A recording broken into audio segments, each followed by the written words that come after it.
Alors oui, le mois de janvier, c'est plutôt le mois du renouveau, le mois des résolutions et des nouveaux départs. Et pourtant, le thème de l'épisode d'aujourd'hui, c'est plutôt le bilan de l'année et le bilan de l'année 2023.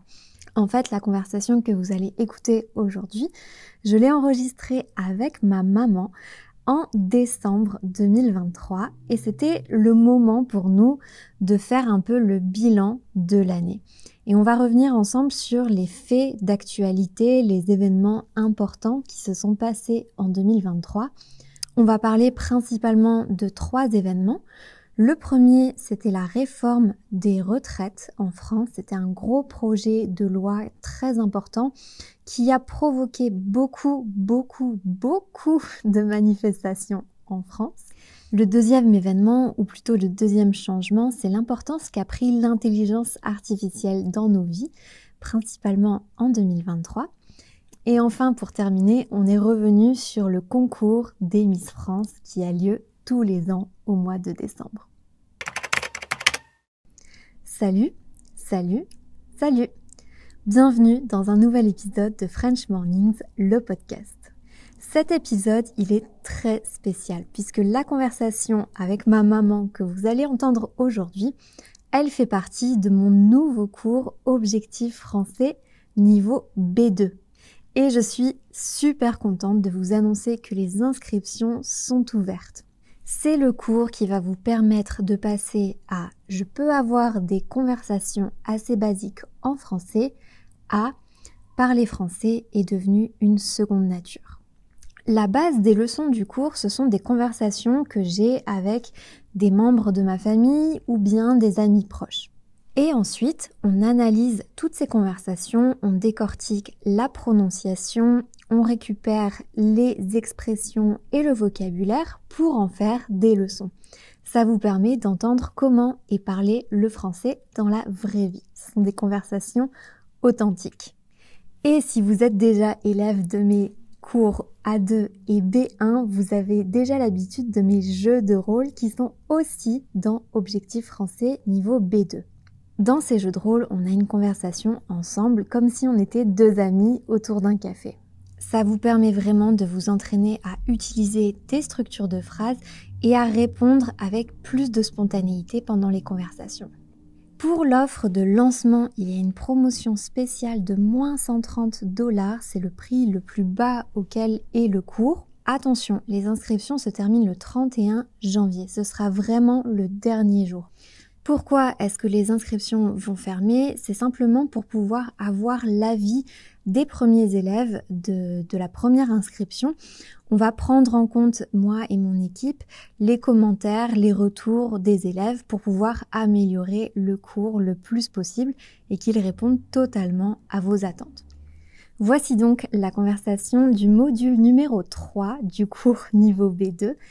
Comme d'habitude, vous pouvez retrouver le PDF avec la transcription de la conversation et le vocabulaire et les expressions utilisées dans l'épisode. Bonne écoute!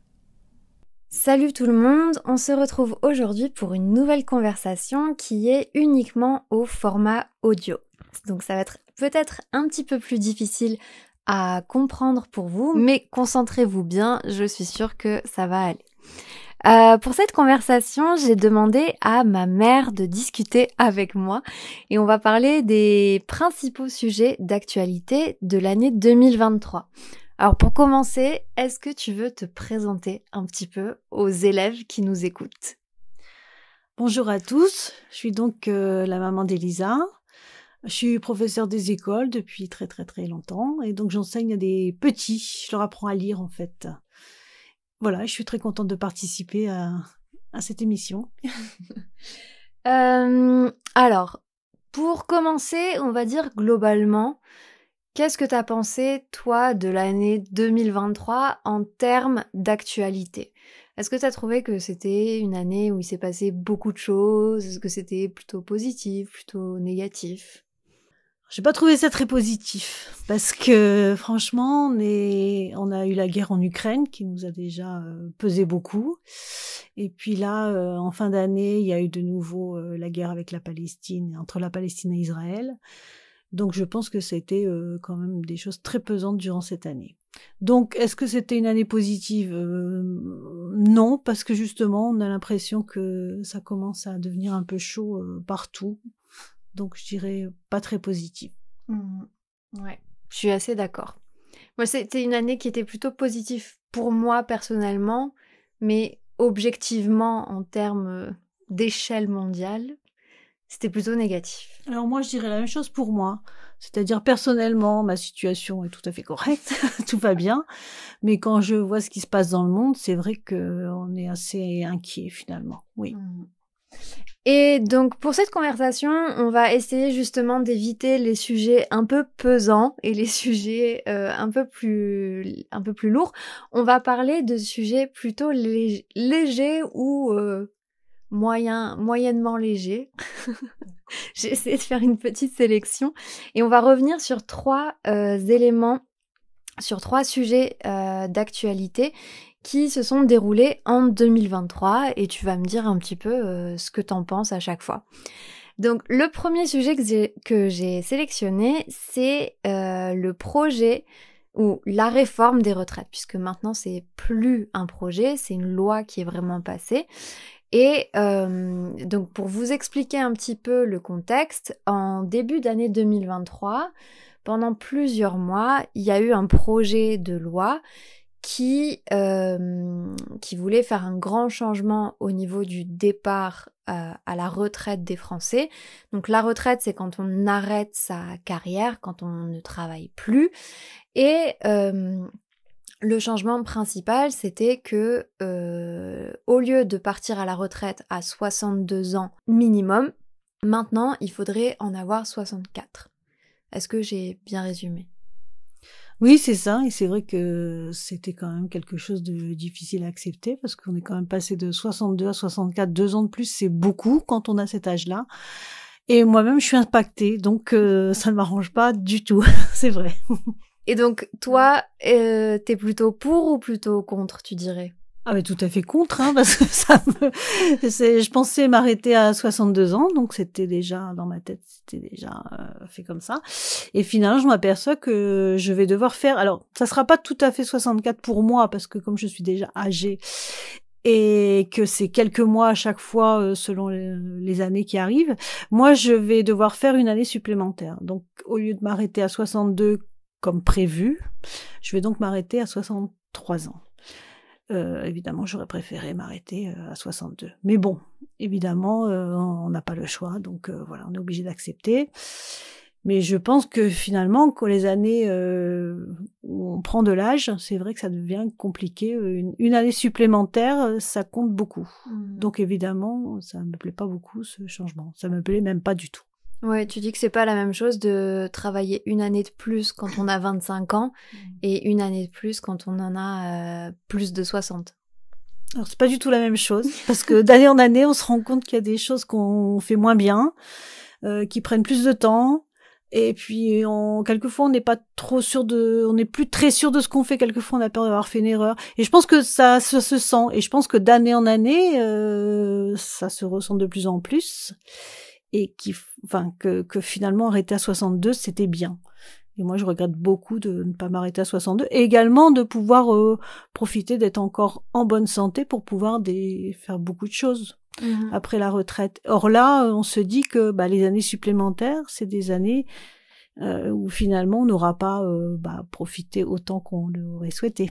C'est-à-dire que moi, par exemple, qui travaille, j'ai que la période des vacances pour partir en vacances, justement. Donc bon, et le problème c'est pas le problème, mais disons que moi, par exemple, dans mon métier, je suis obligée de partir lors des vacances scolaires, et c'est toujours les périodes où il y a le plus de monde, où finalement les réservations sont les plus chères, et c'était intéressant d'être en retraite parce que justement j'aurais pu profiter de moments où finalement c'était pas les vacances scolaires, donc il y aurait eu moins de monde, c'était un peu moins cher, puis c'était plus facile à mettre en place les choses. Bon, ça va pas se passer comme ça, hein. C'est pas grave, ça ira quand même, mais c'est un peu dommage quand même. Et je trouve qu'il y a aussi certains métiers où justement le fait de partir de plus en plus tard je trouve ça même limite dangereux. Je pense par exemple à tout ce qui est le secteur de la santé. Je préférerais des médecins, on va dire, qui sont pas trop âgés. c'est un petit peu voilà, c'est pas très gentil pour les personnes âgées, mais en fait et je pense qu'au bout d'un moment t'es moins efficace, donc pour certains métiers, oui, ça peut être dangereux de travailler trop âgé.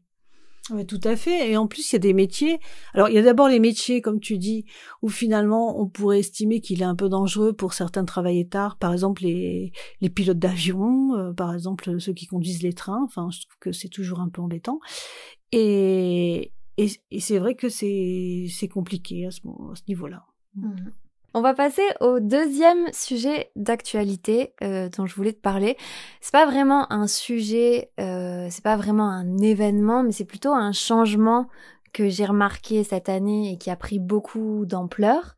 C'est le fait que les intelligences artificielles, elles sont accessibles au grand public maintenant. Moi, je les utilise aussi dans mon travail. Ça me permet de, par exemple, corriger des textes plus vite ou bien faire un peu de brainstorming quand j'ai besoin de nouvelles idées, etc. Je pars parfois d'une intelligence artificielle. Et je voulais justement savoir, toi, comment tu te sentais par rapport à tout ça et ce que t'en pensais de manière générale. Et est-ce que ça t'impacte, peut-être?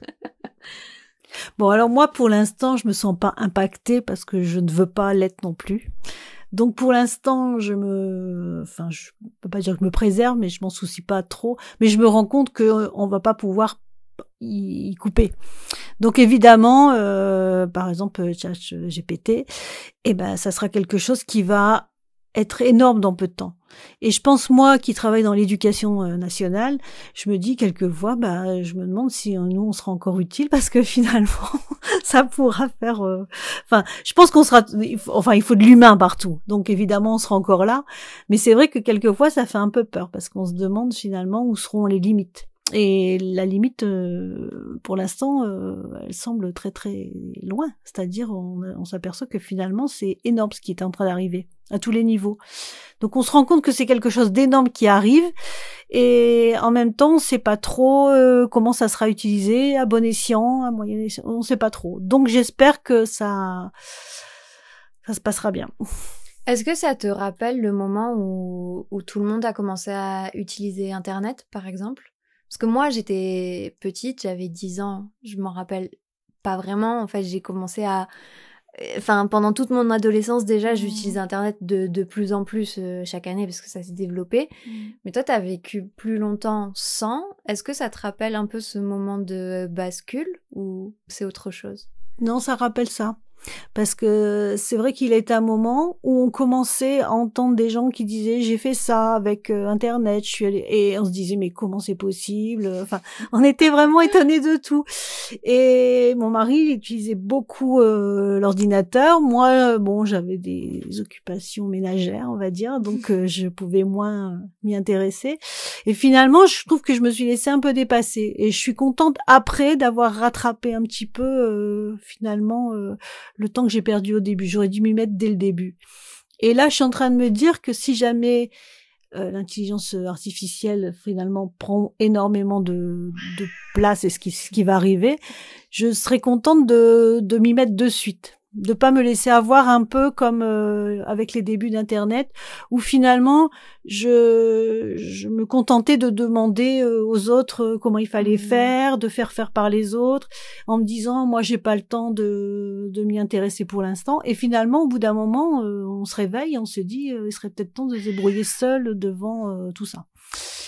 Et bon, alors maintenant ça va, mais je me dis que comme j'ai pas bien fait la première fois avec Internet, j'espère faire mieux cette fois-là. Voilà. Vous entendez peut-être le chat qui miaule à côté, qui vient de rentrer dans la pièce.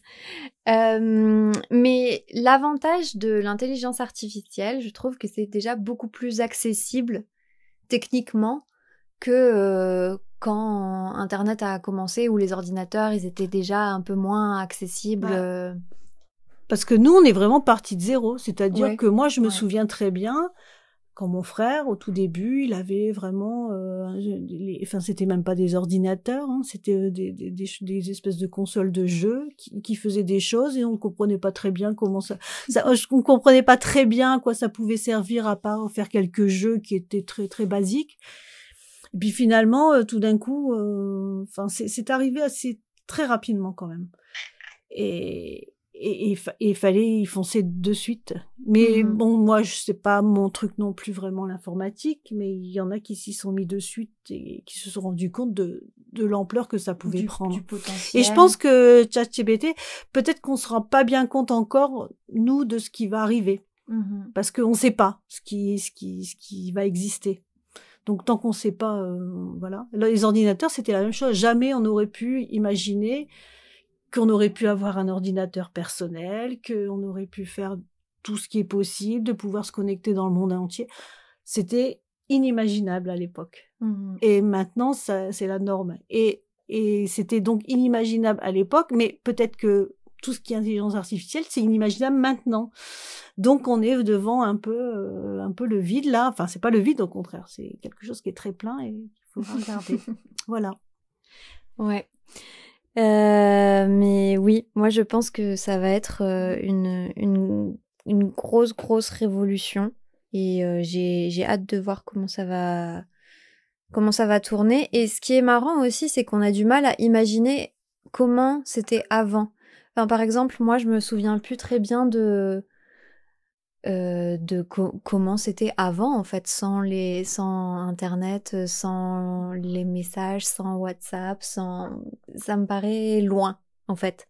C'est ça me paraît assez loin. Je pense que la vie était plus simple. Ouais. C'est sûr, parce que moi qui ai connu aussi l'arrivée des smartphones, des téléphones, on se téléphonait pas, c'est tout. On se téléphonait une fois par semaine quand on était assez éloigné. On essayait de trouver une cabine et encore fallait-il trouver des pièces pour pouvoir téléphoner. Quelquefois la cabine fonctionnait, quelquefois elle était cassée, abîmée, on pouvait pas s'en servir.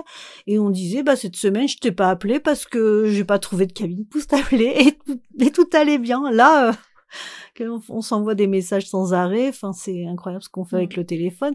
Donc oui, la vie sans téléphone, elle a existé. Et moi, je me souviens même quand mes parents ont eu le téléphone fixe à la maison. Et on a attendu 2 mois pour avoir la ligne. Et après, on téléphonait qu'à mes grands-parents. C'est tout. Les seuls autres qui avaient un téléphone. Donc on leur téléphonait, puis on disait c'est incroyable, on arrive à leur téléphoner. Et je sais même pas comment avant on faisait pour les joindre. Avant le téléphone, finalement. Comment on leur parlait. Je ne sais pas. Et c'est pour ça que je dis ça semble loin. Parce qu'on oublie comment ça fonctionnait la communication avant. Surtout moi qui ai des enfants de 6 ans. Pour eux, tout ça, tout est tout à fait normal. Donc, ils baignent dedans et voilà. Et tout est normal. Quand on leur dit, ça, il y a 100 ans, ça n'existait pas, je pense qu'ils peuvent pas s'imaginer. Donc c'est vrai que on oublie vite et quand on est dans le progrès, c'est très facile de s'y habituer.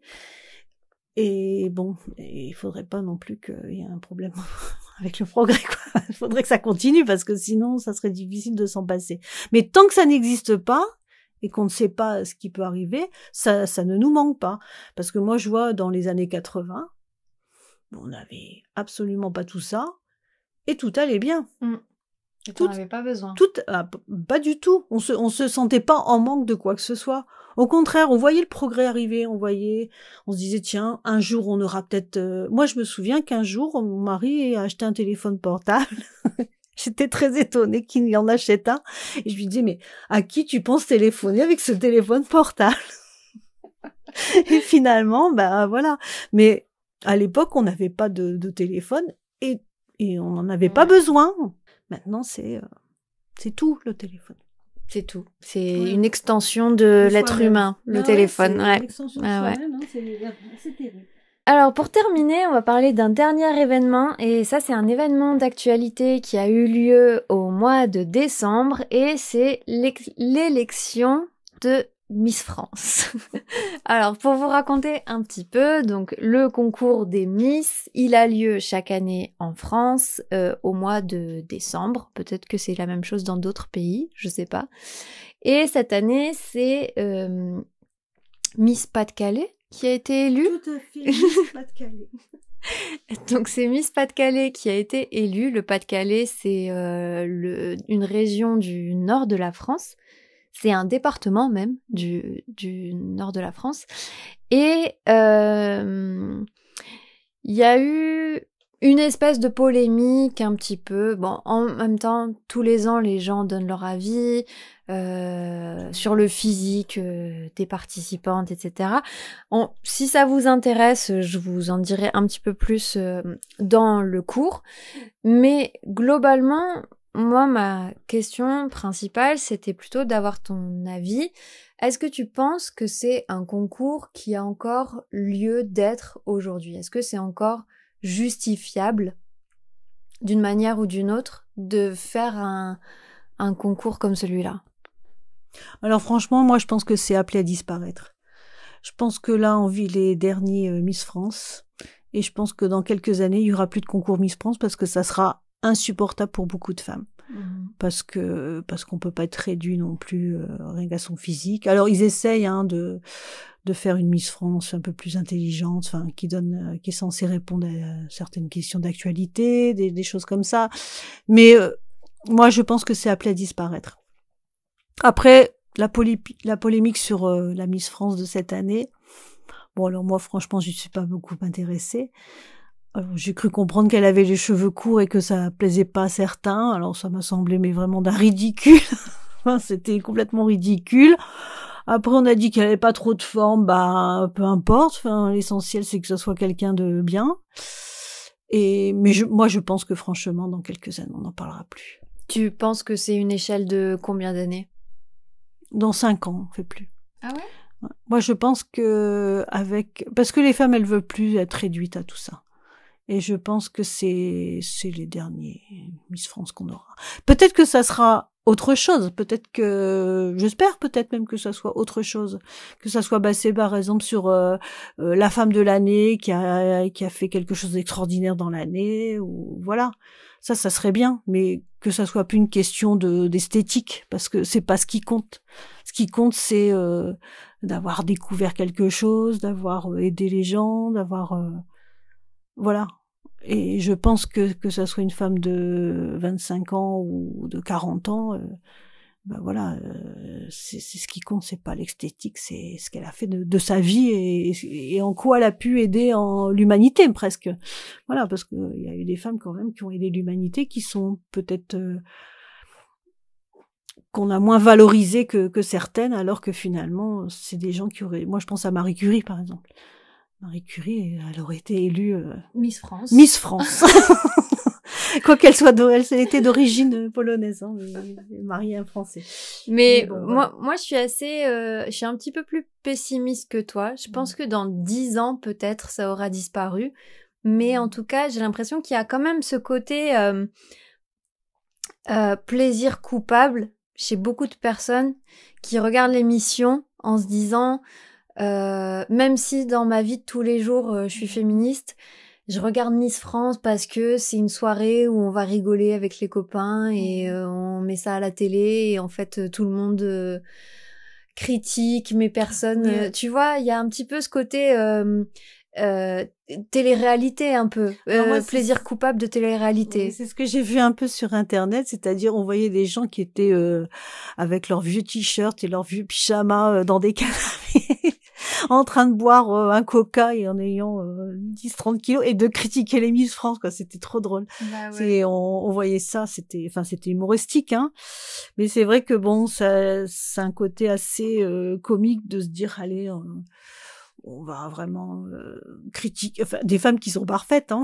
Ouais. Mais en disant, oh, elle est trop blonde, elle est trop brune. Ouais, c'est ça. Enfin, j'ai l'impression qu'il y a un peu une espèce de tradition qui s'est faite de on sait qu'on va critiquer des gens qui sont beaucoup plus beaux que nous mais on le fait quand même parce que ça nous fait plaisir une fois dans l'année de pouvoir personnellement moi peut-être que j'ai regardé une fois, peut-être il y a des années, mais je me souviens pas avoir regardé le concours de Miss France. Hein. J'ai juste vu cette année que c'était la polémique parce que, soi-disant, qu'elle avait les cheveux courts. Ce qui m'a semblé incroyable. Une polémique sur les cheveux courts, comment c'est possible? Mais bon, voilà, c'est ce que... Ouais. Voilà. Moi, j'avoue, ça m'est arrivé peut-être 1 année ou 2 de le faire avec des amis. Mais justement, c'était la soirée. Je crois qu'on avait fait même une raclette. En fait, on se disait, on va manger une raclette en regardant Miss France et chacun y va de son petit commentaire, etc.